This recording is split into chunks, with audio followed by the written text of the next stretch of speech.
ডাকসু নির্বাচনকে ঘিরে সম্ভাব্য ৬ প্যানেলের আলোচনা থাকলেও জোটবদ্ধ প্যানেলেরও আভাস মিলেছে। ছাত্র শিবির জোটবদ্ধ হয়ে নির্বাচনের আগ্রহের কথা জানিয়েছে। এদিকে নির্বাচন কতটা ভালোভাবে হবে তা নিয়ে শঙ্কা প্রকাশ করেছে ছাত্রদল ও বাম সংগঠনের ছাত্রনেতারা। ৬ বছর পর আগামী ৯ সেপ্টেম্বর ঢাকা বিশ্ববিদ্যালয় কেন্দ্রীয় ছাত্র সংসদ ডাকসু ও হল সংসদের নির্বাচন হতে যাচ্ছে। এই নির্বাচন সামনে রেখে নিজেদের প্যানেল গোছাচ্ছে বিভিন্ন ছাত্র সংগঠন।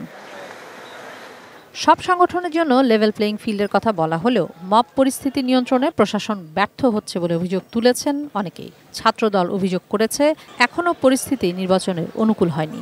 বাম ছাত্র সংগঠনগুলোরও একই ধরনের অভিযোগ।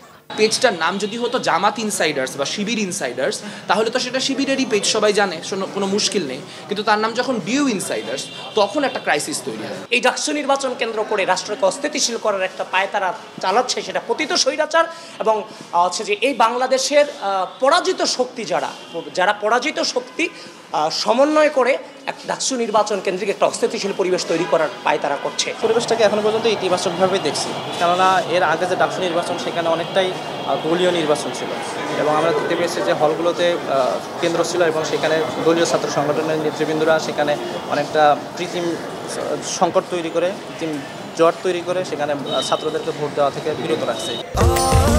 স্বাস্থ্যকর অল টাইম ফ্যামিলি কেক, সব সময় অল টাইম হেলদি লাইফ।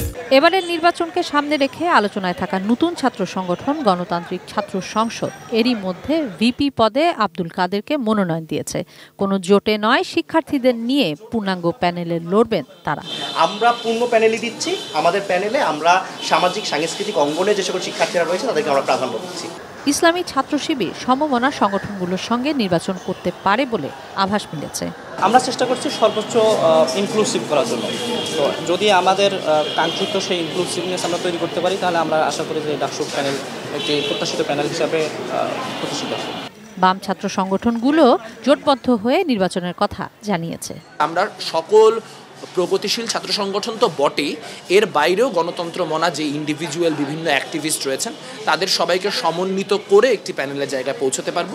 ভোটের পরিবেশ নিয়ে নানা মত দিলেও সংগঠনগুলো শিক্ষার্থীদের মৌলিক সমস্যা নিয়ে কাজ করার প্রতিশ্রুতি দিচ্ছে। আমাদের মেডিকেল সেন্টারের যে অবস্থা, এর চেয়ে তার উন্নত মানের চিকিৎসা কিন্তু শরণার্থী শিবিরগুলোতেও রয়েছে। আমরা অনুষদ ভিত্তিক যে প্রতিনিধিত্ব, সেই অনুষদ ভিত্তিক প্রতিনিধিত্ব নিশ্চিত করতে চাই। পড়াশোনা, রেজাল্ট, গবেষণা, সহশিক্ষা এবং একজন শিক্ষার্থীকে ব্যক্তিত্ব সম্পন্ন এবং দেশপ্রেমিক হিসেবে গড়ে তোলাটাই ছাত্র রাজনীতির প্রধানতম কাজ।